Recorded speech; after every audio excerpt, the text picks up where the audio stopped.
Shalom, mari kita membuka ibadah kita dengan doa. Bapa yang kami kenal di dalam Yesus Kristus, Tuhan dan Juru Selamat kami. Terima kasih Bapa karena hari yang telah Kau berikan kepada kami.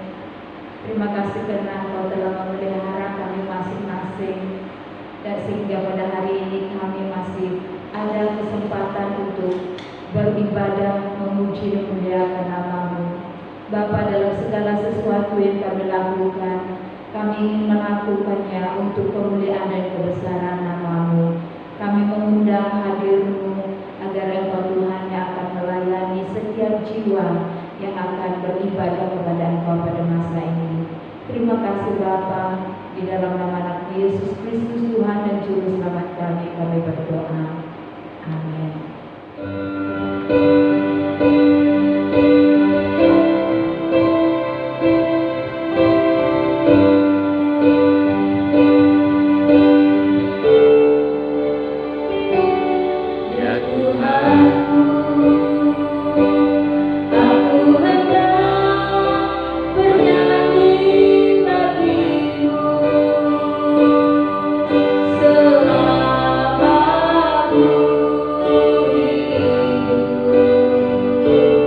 Setia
Bukan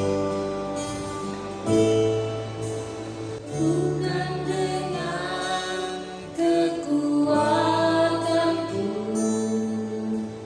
ku dapat jalani hidupku tanpa Tuhan yang di sampingku. Ku tak mampu sendiri.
Salam saudari, selamat bertemu kembali dalam ibadah kita melalui rekaman ini.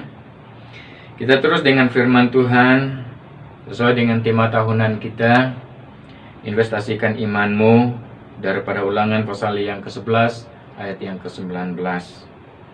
Saya akan membacanya sekali lagi. Kamu harus mengajarkannya kepada anak-anakmu dengan membicarakannya. Apabila engkau duduk di rumahmu dan apabila engkau sedang dalam perjalanan, apabila engkau berbaring dan apabila engkau bangun. Ialah ini menjadi suatu galakan, dorongan buat anak-anak Tuhan untuk terus bangkit di dalam kehidupan rohani kita, khususnya untuk tetap membantu anak-anak kita, keluarga kita ini mengenal Tuhan. Mengenal Tuhan dalam kehidupan mereka. Apa yang saya ingin kita perhatikan pada petang ini adalah berkaitan dengan suatu pertanyaan. Bagi saudara-saudari, apa yang lebih berharga, apa yang lebih bernilai dari semua yang saudara-saudari dapat tinggalkan nanti kepada anak-anakmu? Dari semua yang saudara-saudari pikirkan untuk ditinggalkan satu hari nanti untuk anak-anakmu, untuk keturunan-keturunanmu, apa yang lebih berharga?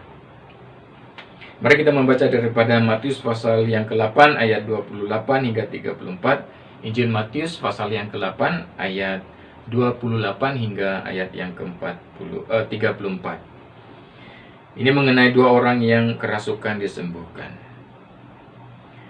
Setibanya di seberang, yaitu di daerah orang Gadara, datanglah dari pekuburan dua orang yang kerasukan setan menemui Yesus. Mereka sangat berbahaya, sehingga tidak seorang pun yang berani melalui jalan itu. Dan mereka itu pun berteriak, katanya, "Apa urusanmu dengan kami, hai anak Allah? Adakah engkau kemari untuk menyiksa kami sebelum waktunya?" Tidak jauh dari mereka itu, sejumlah besar babi sedang mencari makan. Maka setan-setan itu meminta kepadanya, katanya, "Jika engkau mengusir kami, suruhlah kami pindah ke dalam kawanan babi itu." Yesus berkata kepada mereka, "Pergilah." Lalu keluarlah mereka dan masuk ke dalam babi-babi itu. Maka terjunlah seluruh kawanan babi itu dari tepi jurang ke dalam danau dan mati di dalam air. Maka larilah penjaga-penjaga babi itu, dan setibanya di kota diceritakannya lah segala sesuatu juga tentang orang-orang yang kerasukan setan itu. Maka keluarlah seluruh kota mendapatkan Yesus, dan setelah mereka berjumpa dengan dia, mereka pun mendesak supaya ia meninggalkan daerah mereka. Nah, kita saudara-saudari berhadapan dengan tanggung jawab yang besar sebagai orang-orang percaya. Tanggung jawab itu adalah untuk melakukan suatu tindakan yang berkaitan dengan apakah yang harus kita utamakan lebih. Apakah kita akan mengutamakan harta, benda, atau nyawa orang-orang yang ada dengan kita, yang bersama-sama dengan kita, anak-anak kita, sebagai anak Tuhan? Mana yang harus kita utamakan? Mana yang harus kita lihat sebagai yang lebih berharga, lebih bernilai, dan yang mau kita tinggalkan nanti untuk khususnya anak-anak kita ini nanti? Maka itu kita perlu berpikir, ya, mana yang paling berharga? Mana yang paling bernilai dalam hidup kita ini? Kemewahan, harta benda, kekayaan, atau jiwa-jiwa manusia? Daripada pembacaan kita, daripada teks ini, kita membaca bahwa ada dua orang yang kerasukan setan di Gadara, di mana mereka ini dipandang sangat berbahaya oleh masyarakat karena ya mereka melakukan tindakan-tindakan di luar kebiasaan yang baik. Seperti ayat yang ke-28, 29 tadi menyatakan apa yang mereka lakukan, tindakan mereka itu, keberadaan mereka itu adalah di luar kebiasaan yang baik. Nah, mereka tinggal di tempat yang tidak lazim. Mereka memiliki kekuatan yang tidak normal. Maka orang ramai takut dan tidak sanggup untuk melalui jalan tersebut. Bahkan mereka ini menyakiti diri mereka sendiri, melukai diri mereka sendiri. Mereka sendiri mengalami kesakitan yang amat dan menjadi tidak normal. Nah, keadaan seperti ini membuat orang-orang tidak berani mendekati mereka, bahkan tidak sanggup untuk menolong mereka. Tetapi ketika Yesus datang, setan-setan itu menjadi takut, sebab mereka tahu siapa Yesus dan apa yang dapat Yesus lakukan terhadap mereka. Mereka tahu bahwa Yesus itu adalah anak Allah yang maha tinggi. Mereka tahu bahwa Yesus adalah berkuasa untuk menghakimi baik manusia, bahkan setan-setan. Nah, setan-setan itu takut kepada Yesus dan bahkan mereka tunduk kepada perintah Tuhan Yesus. Tetapi di sebaliknya, manusia yang berada di daerah itu tidak. Mereka tidak takut kepada Tuhan Yesus. Mereka tidak tunduk kepada perintah Tuhan Yesus. Mereka tidak. Bahkan mereka menghalau dia keluar, kan? Nah, setan-setan itu diusir oleh Yesus masuk ke dalam kawanan babi yang lalu terjun ke dalam danau hingga semuanya mati lemas. Nah, melihat itu seluruh penduduk Gadara ini mengusir Yesus karena mereka menilai perbuatan ajaib yang telah Yesus kerjakan itu merugikan mereka. Mereka mengusir Yesus keluar, meminta Yesus keluar dari daerah itu karena mereka melihat apa yang telah Yesus lakukan itu merugikan mereka. Nah, saudara, ternyata di saat itu kawanan babi itu dinilai jauh lebih berharga daripada jiwa dua orang yang dirasuk oleh setan-setan itu. Nah, kita lihat bagaimana manusia memandang apa yang merugikan mereka itu adalah hal-hal yang sebenarnya lebih bernilai, lebih berharga berbanding daripada jiwa-jiwa manusia yang perlu dijangkau, yang perlu dilayani, yang perlu dididik, diajar tentang kebenaran firman Tuhan.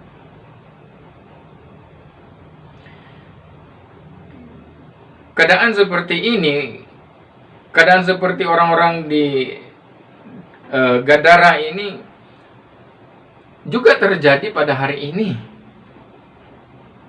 di mana seringkali kita kehilangan kemampuan untuk melihat sesama kita sebagai pribadi yang sangat berharga di mata Tuhan.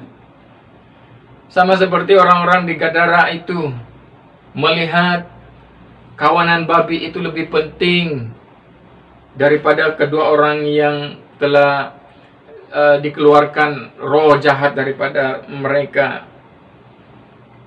Hari ini pun keadaan yang seperti itu terjadi di mana-mana, baik dari segi keadaan dunia, dalam aspek politik, budaya, bahkan agama. Ramai yang masih diketepikan. Apa yang lebih diutamakan adalah hal-hal yang fana, hal-hal yang sementara, kekayaan, harta benda. Bahkan di dalam gereja juga ini masih terjadi,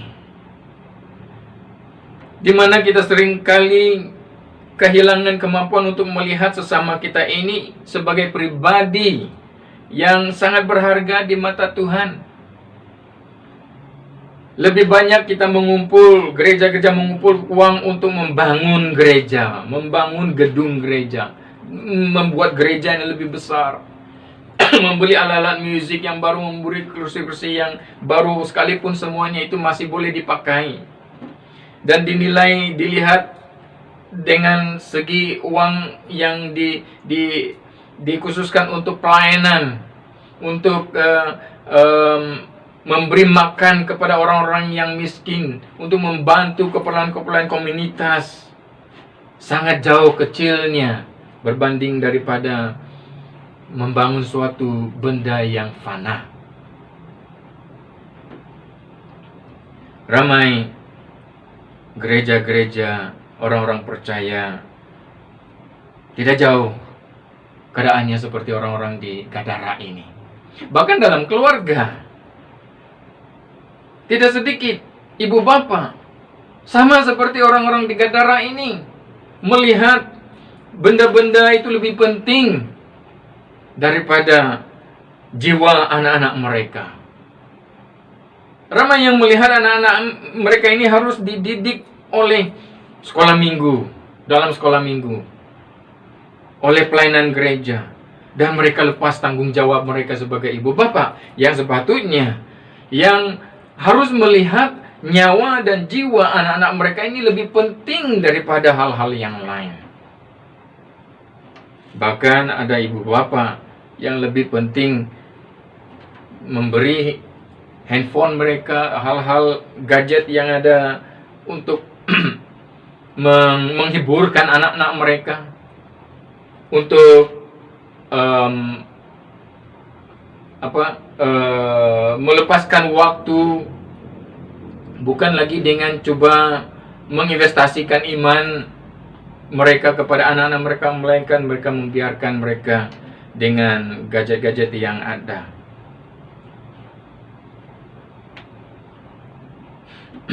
Kita lebih menghargai harta kekayaan yang fana. Kita lebih menghargai benda-benda yang sementara berbanding manusia yang dicipta oleh Tuhan ini sendiri. Akhirnya dianggap rendah. Kita tidak peduli terhadap orang-orang yang terhilang karena perbuatan dosa mereka atau karena pekerjaan si jahat. Kita tidak peduli. Orang-orang Gadara ini tidak peduli kedua orang ini diselamatkan ataupun tidak, mereka tak peduli. Orang-orang ini, kedua orang ini, roh-roh jahat itu sudah keluar daripada mereka ataupun tidak, mereka tak peduli. Mereka mengusir Tuhan Yesus keluar dari daerah mereka karena mereka melihat apa yang merugikan mereka telah benar-benar nyata di depan mereka, merugikan mereka. Karena mereka melihat babi-babi itu lebih penting daripada jiwa kedua orang ini. Bahkan lebih penting daripada jiwa-jiwa orang-orang di kampung yang sepatutnya Yesus boleh layani dan boleh diselamatkan melalui Tuhan Yesus. Kita menjadi tidak peduli jika mereka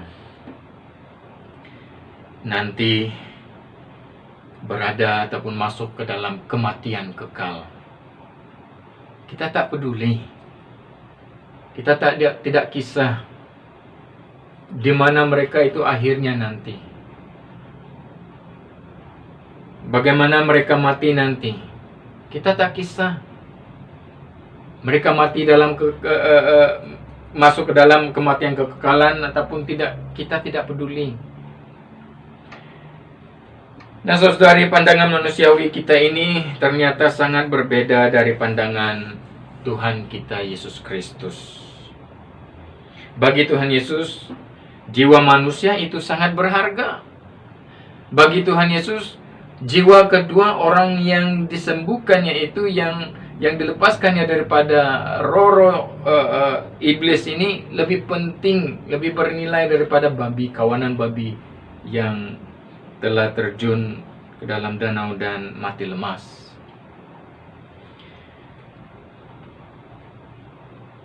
Bagi Yesus, jiwa manusia itu lebih bernilai daripada harta kekayaan apapun yang ada di dunia ini. Bagi Yesus, manusia itu lebih berharga. Tidak heran apabila Yesus mengatakan yang Dia adalah gembala yang baik, di mana sekalipun satu daripada ke-10 domba yang hilang, Dia akan tetap mencari yang satu dan mengambilnya dan membawanya kembali bersama-sama ke-9 domba-domba yang masih selamat. Walaupun satu daripada 10 domba itu, Yesus katakan Dia akan mencari dan mengambil. Dia akan menyelamatkan yang satu yang hilang itu. Nah, mari kita saudari menghargai manusia, menghargai anak-anak kita, menghargai jiwa mereka ini dengan melayani keperluan rohani mereka. Mari kita melayani keperluan mereka dengan mendoakan mereka, dengan mengajar mereka tentang kebenaran firman Tuhan, dengan memberitahu mereka tentang siapa yang dapat menyelamatkan mereka, siapa yang menciptakan mereka, siapa yang mengasihi mereka, siapa yang mengampuni mereka, siapa yang mau membawa mereka kembali kepada kesempurnaan, dan siapa yang ingin mereka hidup di bumi ini dengan damai. Kita perlu mengajar anak-anak kita. Setiap orang perlukan kebenaran firman Tuhan di dalam kehidupan mereka. Setiap orang perlukan kebenaran firman Tuhan di dalam kehidupan mereka. Maka itu kita punya tanggung jawab yang besar, para ibu bapak yang saya kasih di dalam jemaat ini.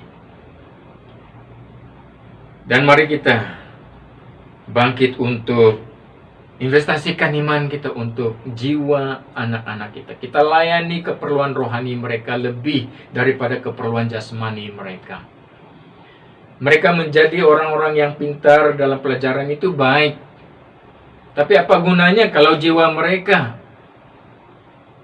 masuk ke dalam kematian yang kekal akhirnya? Mari saudari, kita layani keperluan rohani mereka. Mari saudari, di waktu kita yang masih hidup, peluang yang ada ini, investasikan imanmu kepada anak-anak kita secara khususnya,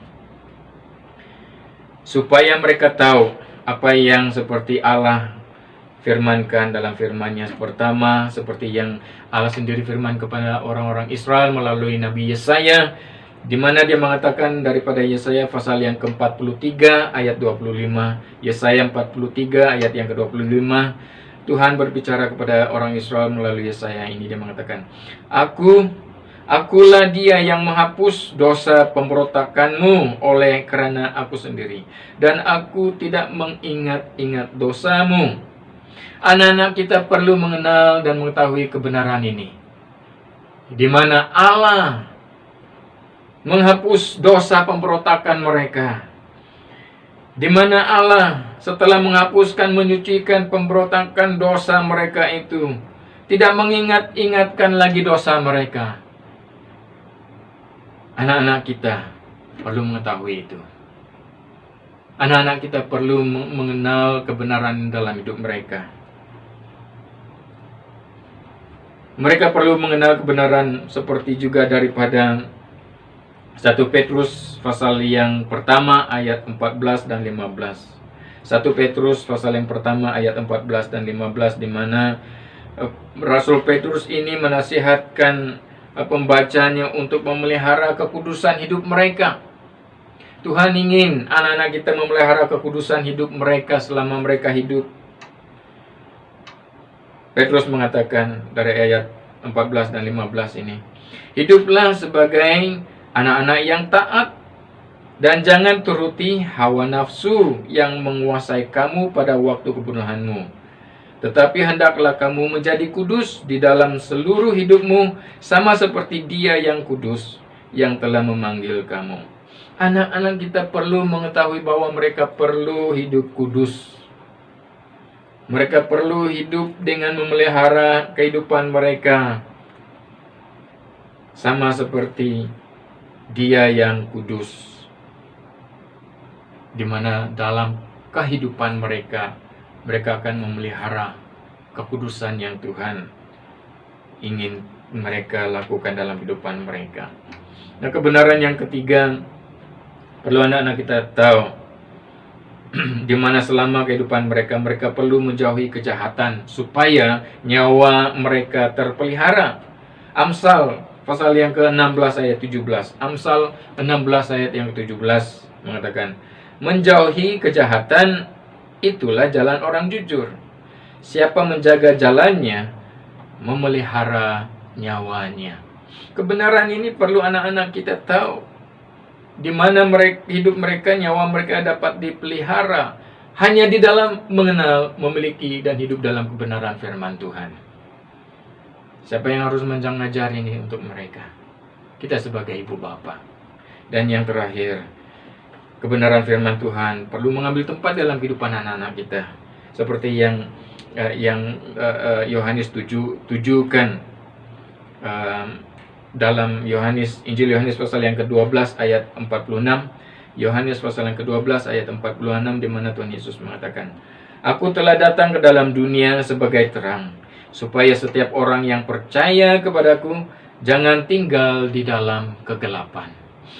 Anak-anak kita perlu mengenal kebenaran ini, yang Tuhan telah datang untuk kehidupan mereka, supaya mereka jangan hidup di dalam kegelapan, melainkan tetap hidup di dalam terang, masuk dalam terang, bukannya hidup di dalam kegelapan di dunia ini. Nah, saudari, nyawa anak-anakmu lebih berharga, lebih penting, lebih bernilai daripada harta benda yang saudari dapat tinggalkan kepada mereka satu hari nanti. Kalau kita meninggal satu hari nanti, apa yang dapat kita tinggalkan untuk anak-anak kita? Apa yang lebih bernilai? Apa yang lebih utama? Apa yang lebih penting, saudari? Maka itu, saudari, mari investasikan imanmu kepada mereka hari ini. Dari sekarang, investasikan apa yang lebih penting, yang kita mau tinggalkan untuk anak-anak kita satu hari nanti. Mari kita berdoa. Bapa, biarlah firman-Mu terus berbicara dan mengajar kami, supaya sekalipun kami berada dalam situasi yang sukar di masa ini, ia tidak akan menjadi penghalang buat kami untuk investasikan iman kami kepada anak-anak kami. Ia tidak menjadi penghalang buat kami untuk melayani keperluan rohani anak-anak kami.